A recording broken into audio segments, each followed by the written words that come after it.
Okay, so I'm going to go ahead and welcome everyone to our November advocacy meeting. We are delighted to have Dr. Marissa Colbreth with us. She is the founder of We Care Support Services and is also a colleague member of the ARC of Florida. She is a licensed psychologist based in Orlando.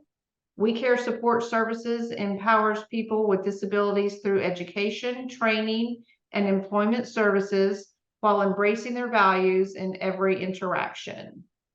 With over 15 years of experience as a practicing psychologist and educator, Dr. Colbreth's career has focused on helping individuals with disabilities, specifically in specific learning disabilities, attention deficit hyperactive disorder, intellectual disabilities, and autism spectrum disorder. So with that being said, I am going to turn it over to Dr. Colbreth to talk about determining competency in the criminal justice system. Hello, everyone. Go ahead and share my screen. Okay. Perfect. All right. Hello, everyone, and thank you so much for having me, Dina. So I'm usually doing the advocacy in the background, not necessarily doing lots of these forefront of advocacy. So when Dina asked me to do this presentation, I was a little hesitant, but I know that this is very important work for me. And I do believe that there are a lot more advocacy work that needs to be done when it comes to this issue. So again, thank you, ARC, for allowing me to do this presentation today. You can go to the next. Okay, got it. Do you want me to run? Can you give me access to do it from my end? Yes, let me make you the host. Okay. Okay. There we go. And then you may have to share your screen. I'm not sure if I'm going to share my screen. Okay, got it. All right, great. So today I want to talk about competency requirements for individuals with intellectual disabilities and and developmental disabilities. And what happens when these individuals find themselves in the criminal justice system. So defining what intellectual disability is and developmental disabilities are very, very important, especially when individuals typically are identified within the school age. But there are sometimes individuals find themselves in the criminal justice system with no diagnosis for whatever reason. So identifying what intellectual disability is very, very important. Intellectual disabilities is a disorder that usually presents itself at birth, and it negatively affect the trajectory of one's life, physical, intellectual, and or social development. Developmental disabilities is typically a broader category, and the symptoms are lifelong disabilities. Some examples of developmental disabilities could be behavioral disorders, autism, brain injury, cerebral palsy, intellectual disability, and spina bifida. And so what happens is with those developmental disabilities that I just talked about, a lot of times in those developmental disabilities, some of those symptoms, individuals usually have intellectual disability.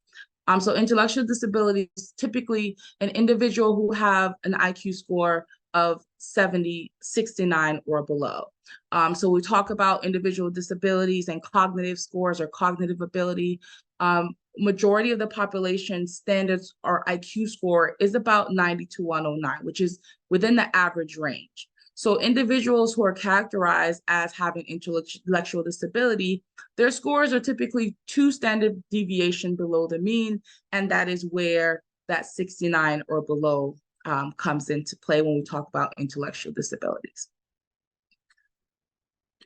Why competency requirements? So it is very, very important to have these competency requirements is because these individuals typically need to be able to determine, are they able to stand trial? Or do they have the ability to, like everyone else, to be able to stand trial and understand the nature of why they're being charged with the charges that they have against them.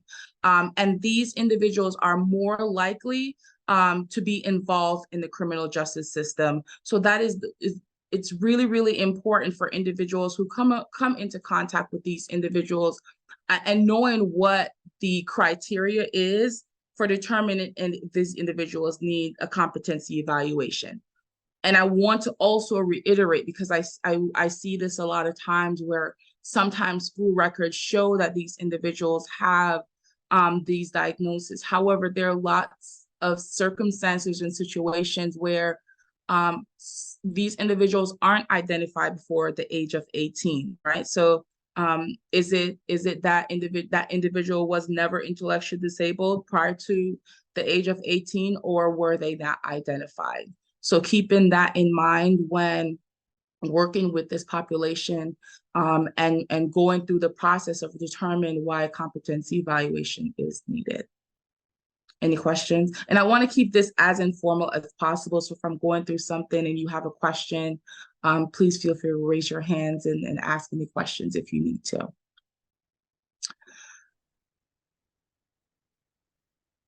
Let me make this slide. Hold on.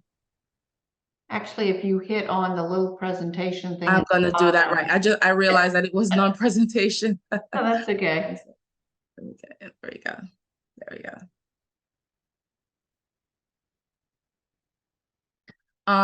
So yes. How did people with IDD become involved in the criminal justice system? A lot of them are victims when it comes to them not being in social setting or being in group setting or being in a school setting or just being in their environment. A lot of them are victims. And so one of the instances that I can give an example of, someone who with intellectual disability joining a gang and being able to be easily manipulated and being taken advantage of within that system. And so this individual now is in the criminal justice system, not understanding that having a gun in a car is not illegal, understand the ramifications of being in an environment that causes him to probably get criminalized for being around a certain type of individual. So a lot of them become victims. And so it's very, very important for families to understand that when someone has an intellectual disability, they're more likely to become victims. And also having to have them have false confessions. So someone with intellectual disability, majority of this population have difficulty with understanding social cues. They have difficulty remembering things. They have difficulty with being able to process information, being able to problem solve, being able to think logically. And so when we have an individual who come in contact with the criminal justice system, a lot of times they may not understand the charges that are filed against them, and sometimes they may confess to a crime that they didn't even do based on the questions or how the questions were asked. And so knowing that these individuals are most times victims and they become defendants and they are comprised of the criminal justice system at a higher rate than those individuals without intellectual disabilities or developmental disabilities.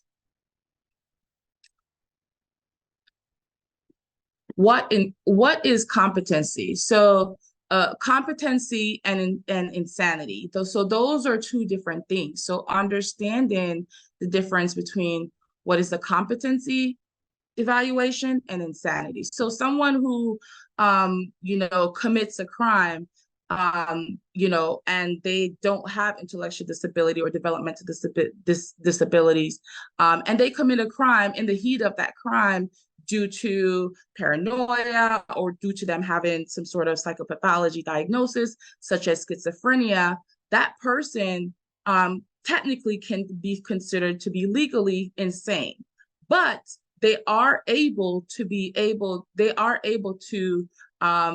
can be identified as competent to proceed to trial. So understanding the difference in competency and insanity is very, very, very, very important.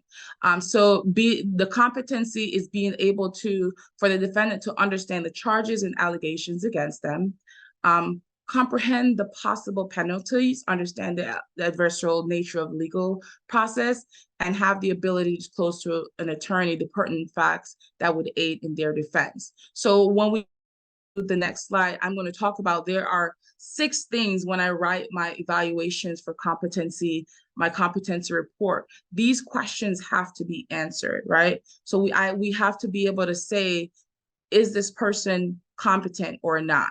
And there are some times where that individual is going to be able to be competent in one of the 6 areas and be incompetent in others. But it's very important for that evaluator to kind of understand, okay, they may be competent in 2 of the 6 areas and be incompetent in the other 4. So I'm going to talk about what those 6 areas look like when I write my reports for these types of evaluation. Yes, this will be available for the audience. Yes.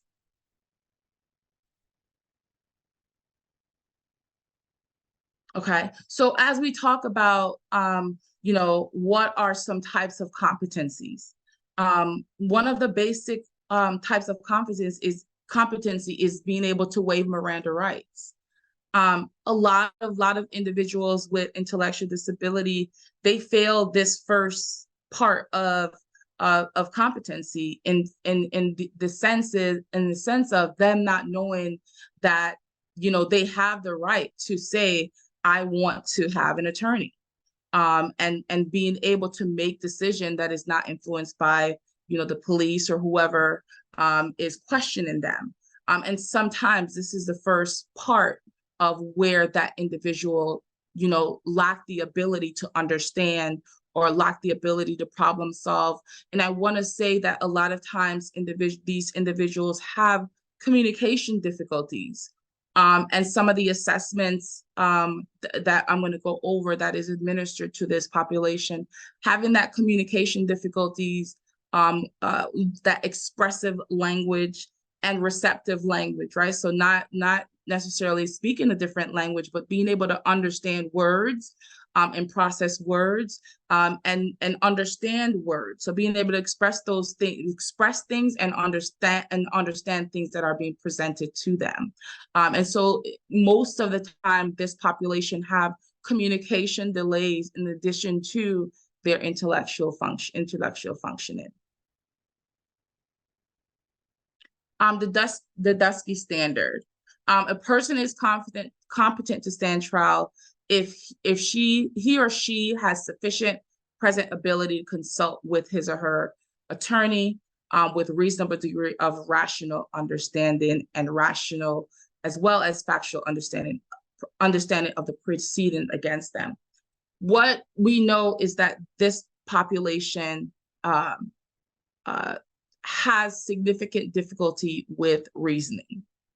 And I'm going to kind of go into like what that looks like when it comes to them getting treatment and what their treatment looks like, and them being able to reason and understand things that is presented to them when treatment does occur.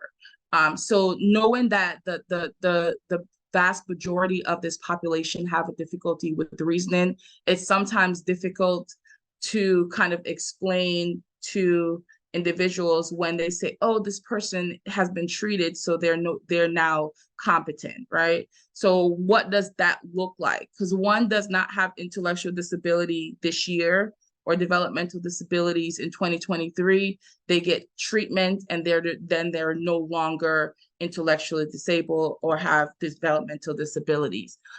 So it's very, very important to understand that once, in my opinion, once one is considered to be competent or incompetent, I feel like the treatment plan should be ongoing. And most of the time, sometimes that treatment plan isn't ongoing, mainly because the diagnosis or symptoms are ongoing. The three basic requirements that have to be met in order for a person to be found competent to trial: ability to consult with their attorney. And that's a very, very important part, because what happens is, does this population have the ability to communicate with their attorney? Can they ask the attorney? Most of us, we know when we go see attorney, we ask lots of questions.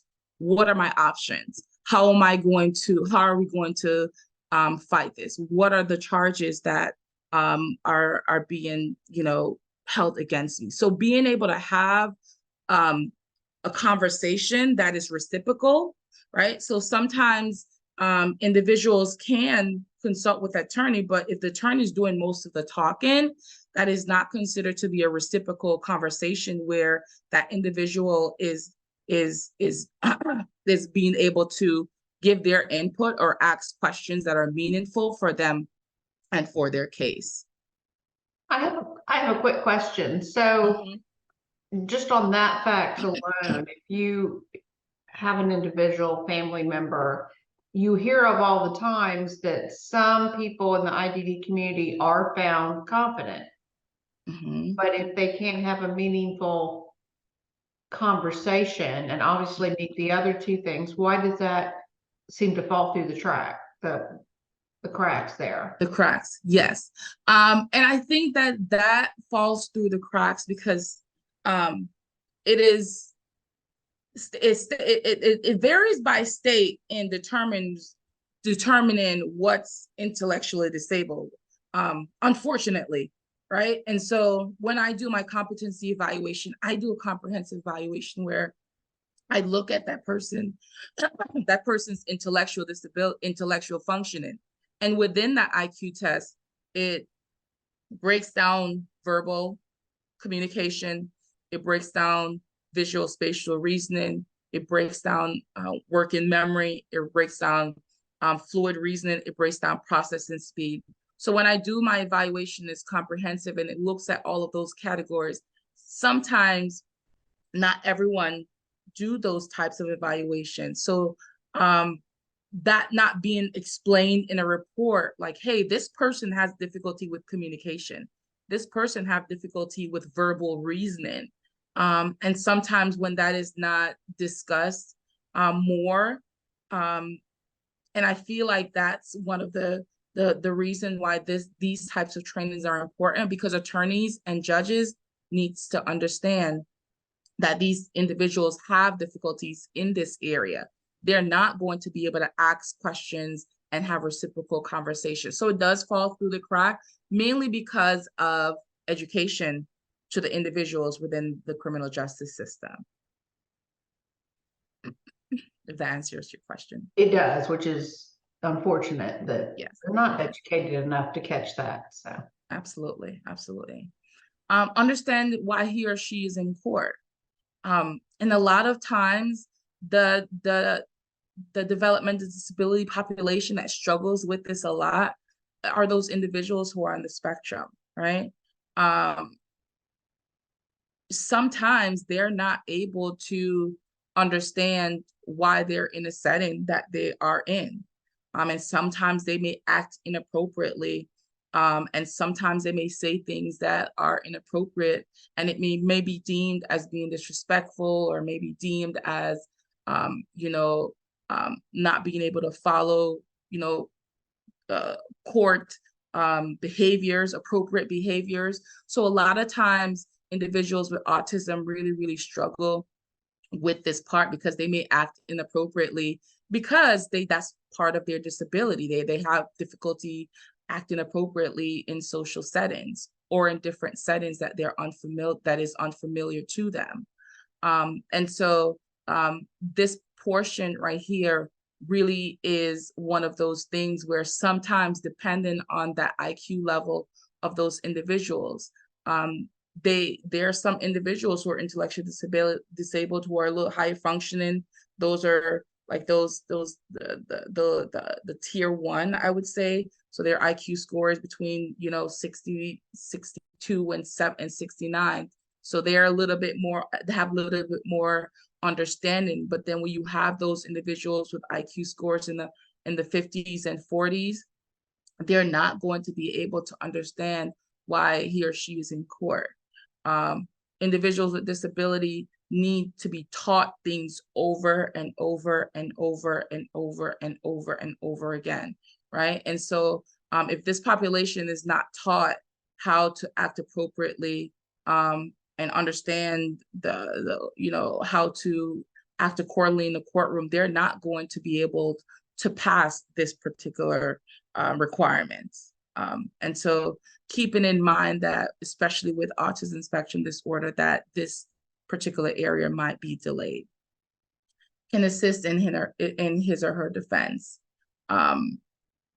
which a lot of times, again, this goes back to an attorney, just talking, doing more of the talking than the client not really understanding what's going on and just going along with whatever their attorney is telling them they need to do, or whatever their family is telling them that they need to do. So them not actually having the ability to think analytically and process information, and not being able to kind of tell details about their case, talk about facts against their facts in their case. So them not just being able to articulate what is going on in their particular case is also a red flag in them not being able to assist in their defense.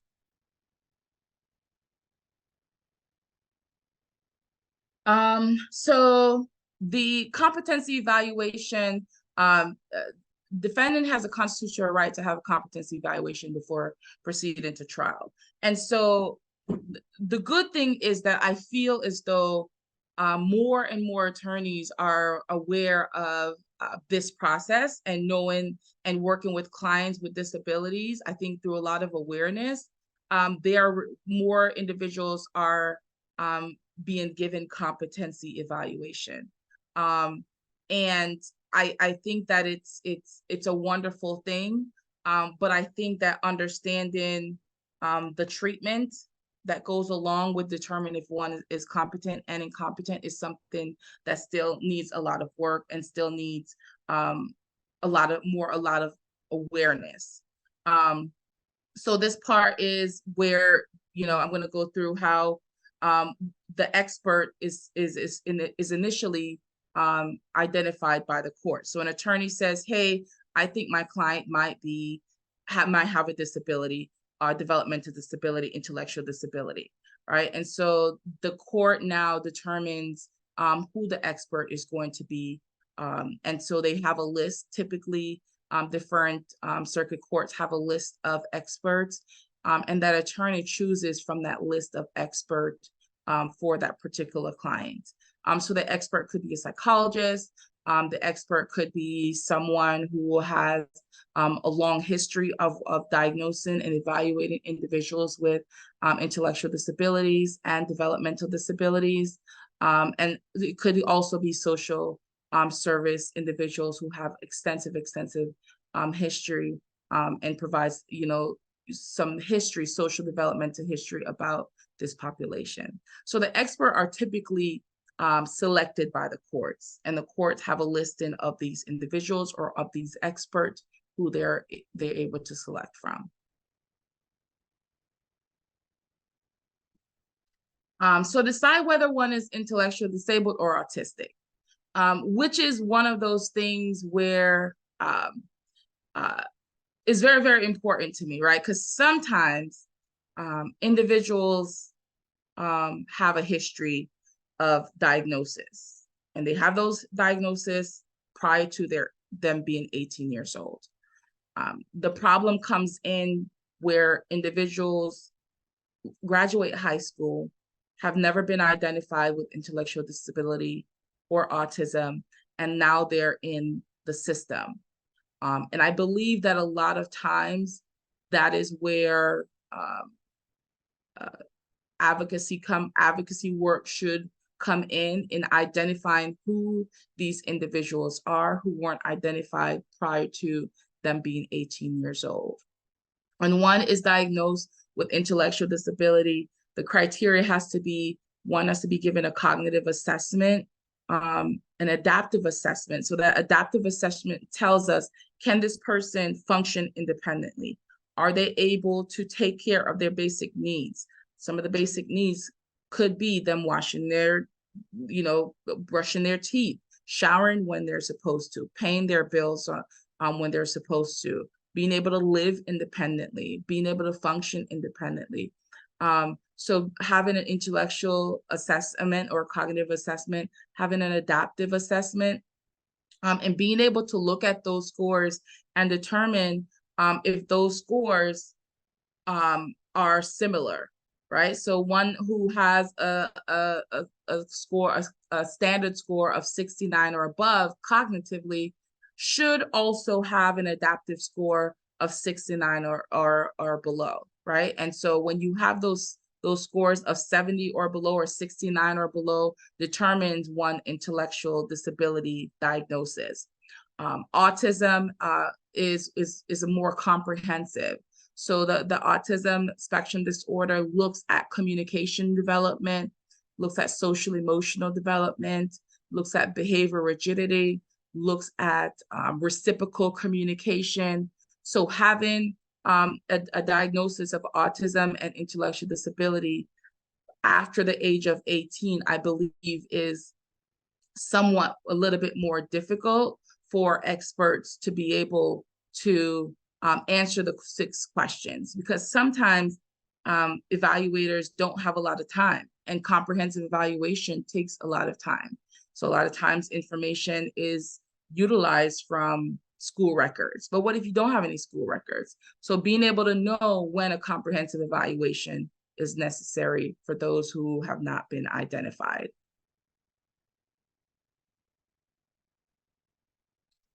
One of the popular assessment is the competence assessment to stand trial for defendants with intellectual disability.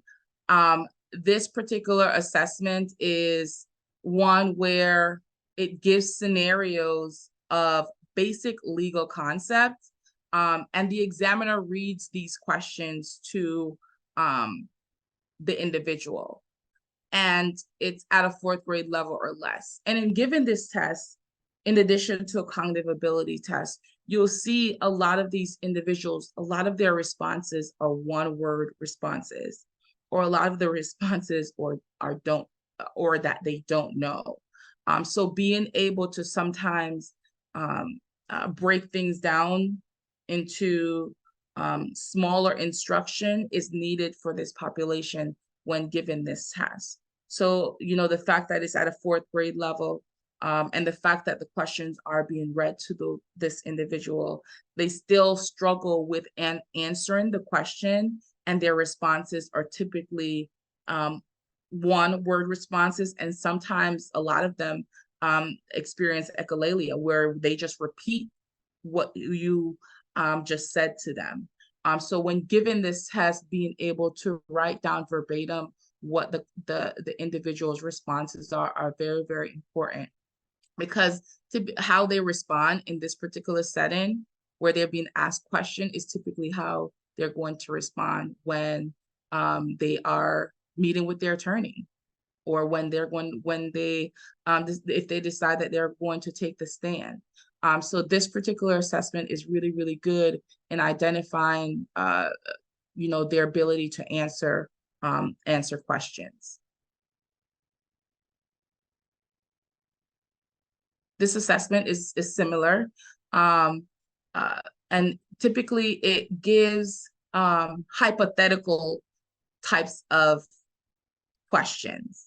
And this is a little bit more complex, because now it's given hypothetical questions and then providing follow-up questions based on that hypothetical scenario. And I find that a lot of individuals struggle with this particular assessment as well. It's very lengthy. The questions are sometimes difficult to kind of keep track of. So the examiner may need to kind of repeat the questions in a different way for that person, for that individual to be able to answer the question. So the competency evaluation report. So in every competency evaluation report, these 6 questions have to be answered. And in my report, they're typically answered, right? And so do we have a scenario where that individual understand the charges and allegations against them? Absolutely. We have individuals who, for whatever reason, have some knowledge of their charges, and they're able to explain those charges to you. They're able to define it. They're able to tell you what those charges are. But then when you get into understanding the range and nature of possible penalties against them, or understand the adversarial nature of the legal process, disclose facts pertinent to his or her case, manifest appropriate courtroom behavior. Sometimes there's some individuals who manifest appropriate courtroom behaviors. So what I see is that sometimes when whichever one of these are taught more to this individual, or this individual has been exposed to more, they do well in that. But then there are 4 or 5, 6 other areas where they're significantly below normal or below average, where I have to determine, okay, just because they're able to understand their charges and manifest appropriate courtroom behaviors, that does not necessarily mean that that person is competent to stand trial. There's so many other factors and things to look at that would say this person is not competent or is incompetent to proceed to trial. So these questions are answered with very specific details, and answering whether that person is competent or incompetent, being able to talk about why, and then at the end determine competency level. So these 6 questions are very, very important, and typically this is a part of the report, or the part of the case where the judge looks at these questions and see whether or not that individual is competent or incompetent. Any questions?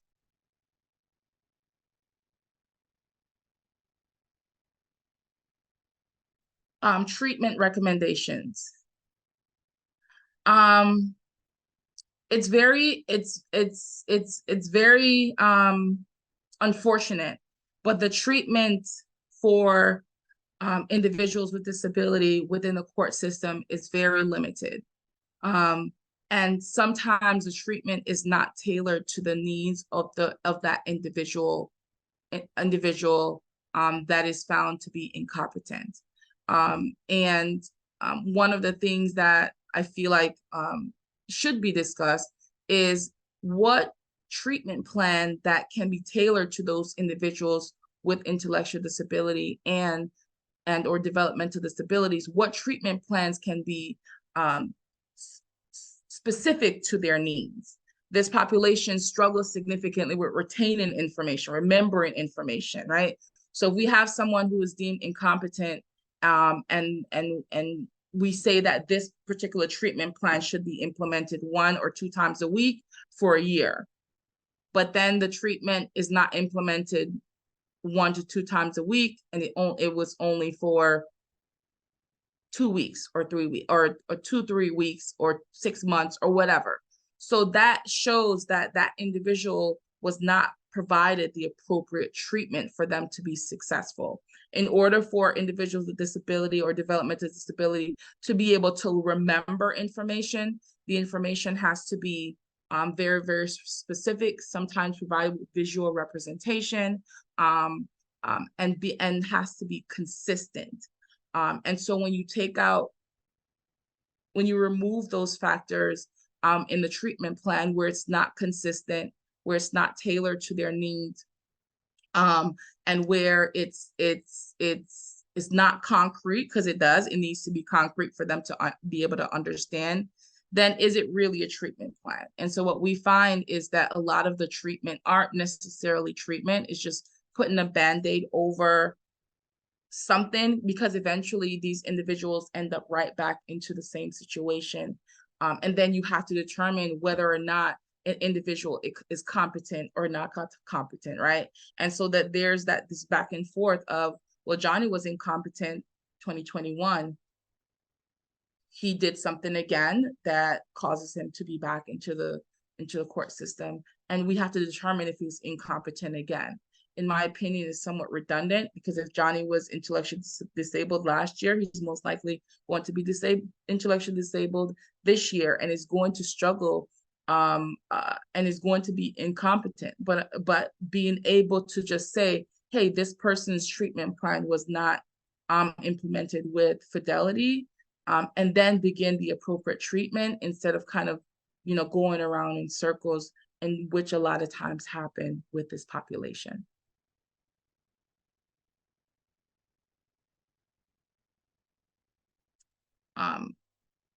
So here's the visual representation of the process. One requests an evaluation. Of course, the attorney, hey, my client may benefit from a competency evaluation. The judge now selects an expert to be able to conduct this evaluation. The determination of competency is being able to review records, being able to interview parents, caregivers, and doing comprehensive evaluation that may or may not include social emotional assessment, cognitive assessment, and adaptive assessment. If that individual is found to be competent, then we move towards restoration for competency, right? So restoration for competency is a one size fits all. Literally, everyone kind of goes here. It could be medication management, it could be therapy, and sometimes it's not specifically tailored to the needs of that individual. That person is found incompetent, then of course the order is for to go to court. The finding of incompetency is most of the time inpatient, outpatient facility, and it's typically the same inpatient, outpatient facility that has the same treatment plan, the same timeline. And so it's not necessarily individualized. And so what I find that it's not individualized, that restoration part, right? So we think that, okay, once they go through this treatment, it is now determined that this person is restored and they're not competent. And then that's it. That person kind of goes on with their lives, something happens again, and they literally do that cycle, mainly because I find that that restoration portion or that treatment portion is not individualized.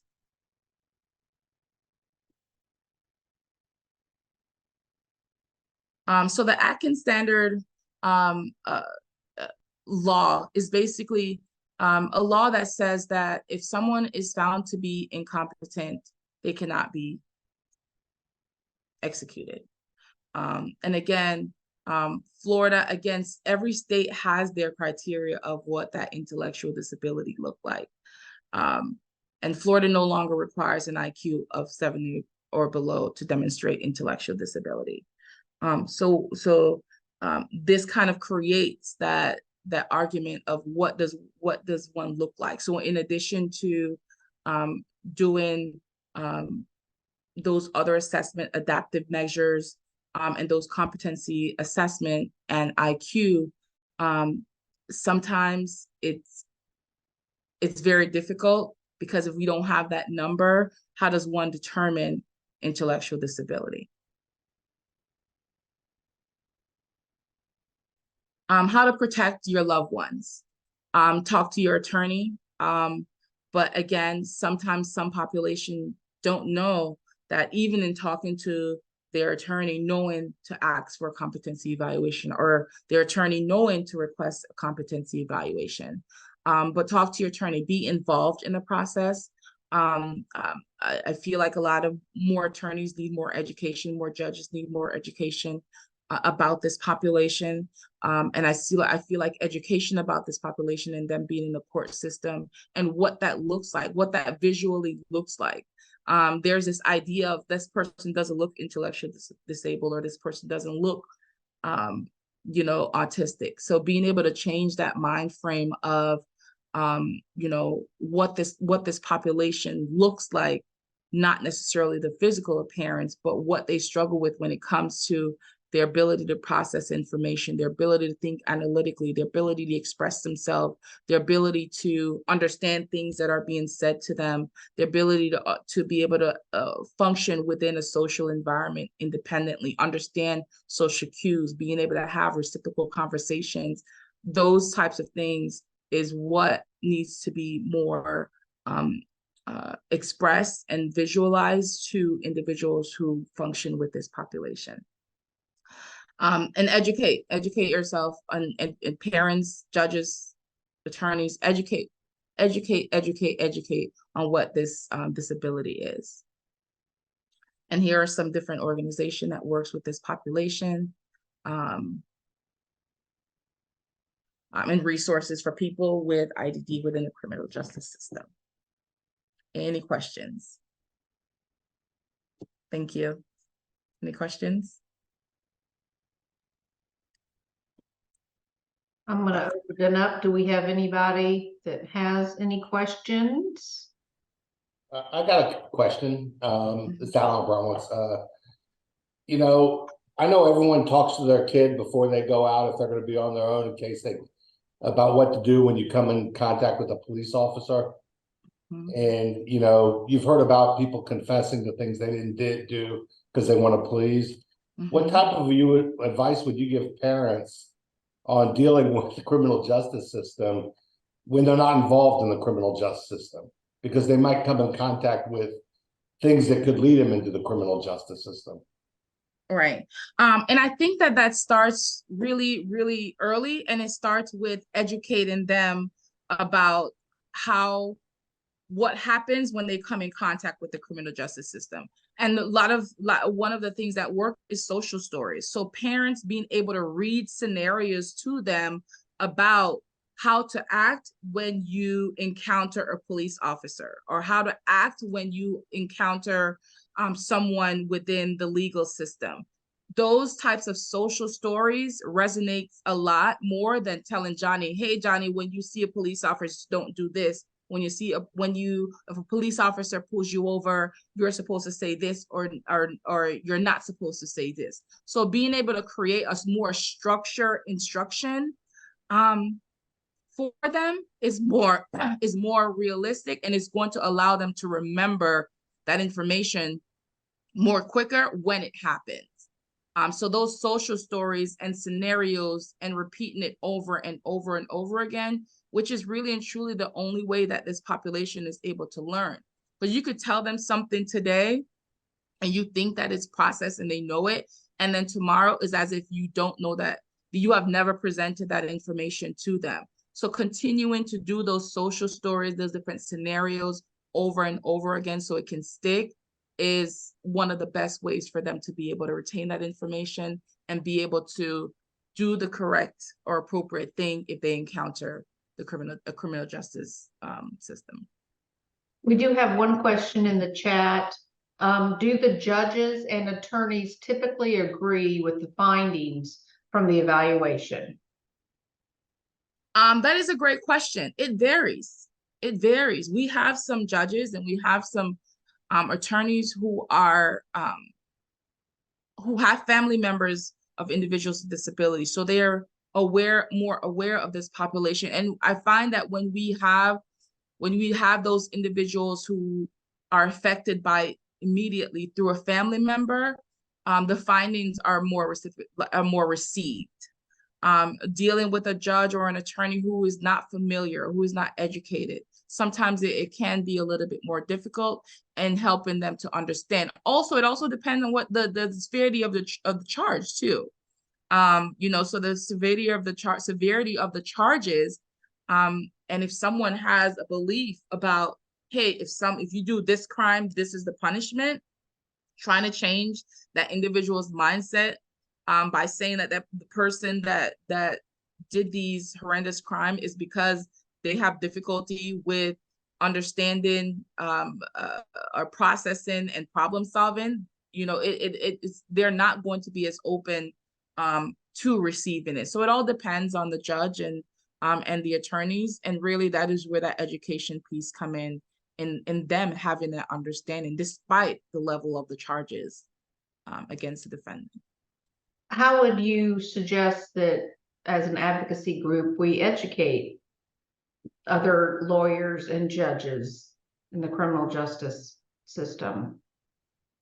I think more so, I kind of, because my organization kind of works two ways, or we help individuals with disabilities find jobs. So really and truly doing that legwork and talking to attorneys who work with individuals within the criminal justice system and say, hey, I want to be able to tell you a little bit about this population, just like we do with businesses that hire people with intellectual disability and autism.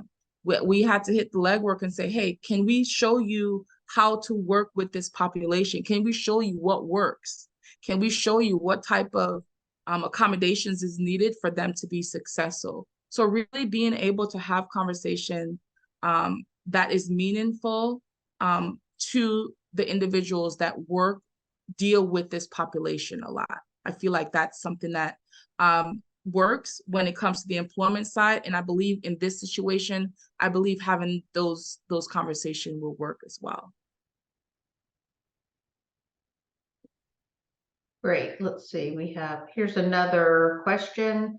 How long does it typically take before determining if the individual is competent or incompetent? Overall, the evaluation process, considering the legal system at times, can be lengthy. Yeah, it takes, I'm not gonna lie, it takes a long time. Because, being able, like I show you what the process looks like, that attorney to say, hey, I'm requesting, an evaluation for my client, being able to present that information to the judge. And for that judge to be able to select one of the experts. And then based on that expert availability and time to be able to conduct the evaluation, it could be a 2-month wait, 3-month wait.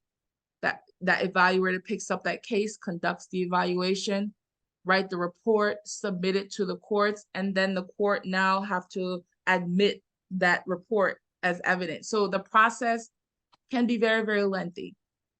And sometimes, it could be 6 months, and then sometimes it could be 16 months. It all depends. And then sometimes attorneys may not agree with one expert and request for the judge to choose a different expert. So it definitely varies. What do you say to individuals that are, in the criminal justice system and they're in the process? It's taken a long time for the competency evaluation, but they are not in the right location. For example, if they have IDD severe enough that they're incompetent, is the jail cell, for lack of a better word, the best place for them? There seems to be no happy medium. I mean, granted, they need to be, punished somewhat, but you hear about people that are, in these situations that it's really detrimental. Yeah. And it is not the appropriate placement for them. And so what I find is when these individuals are placed in jail or placed in prison, they're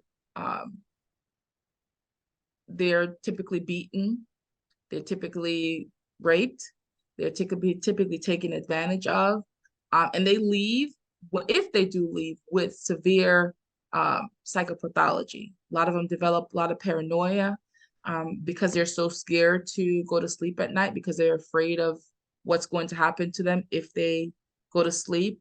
I mean, it's really disheartening to hear some of the stories of these individuals who go in and then they leave, and not only now they have to deal with being cognitively delayed, but also have to deal with developing different type of psychosis that now they have to be placed on medication to be able to deal with. So, you know, it really and truly isn't in any situation the right environment for this population. And so creating something that is more treatment friendly is the best way to deal with this population being placed in jail or prison. Do we have any other questions or comments? I don't see any hands. I don't see any hands. People we can unmute or raise a hand. Well, let's see. Yeah, Jocelyn says she's on it. Yes, she is. So we appreciate so much you taking the time. This was really valuable information, and we will share it.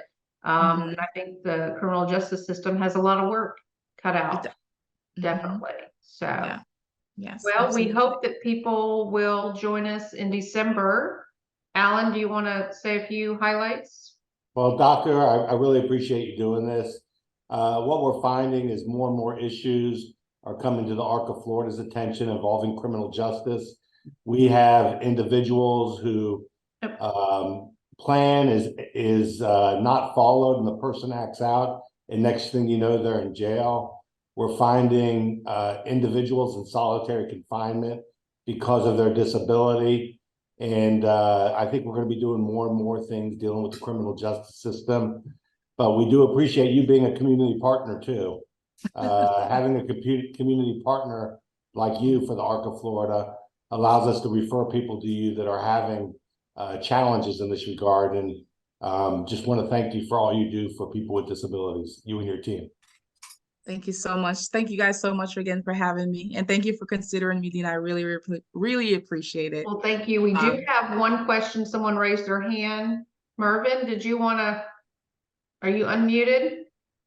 Yeah, I think so. It just kind of like astounds me how there's not like a baseline of how these people aren't treated from the very beginning. It's just like it's such a simple thing, but there's not like a baseline. Like these people are not like, they can't function in the system, yet you're still putting them in this system.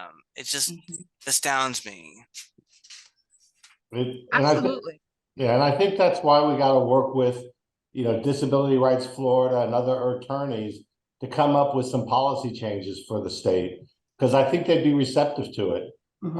It's just, prison may not be the right place for people, for some people, just because of the unique characteristics they have. But good point. Good point. Thank you. Thank you. All right. Well, seeing no other questions or comments. I want to know where we get these glasses. Yeah. So that's, yeah. I will send you the link. Yeah, we will include that with the presentation. The Hey, link we may include Marissa's that glasses.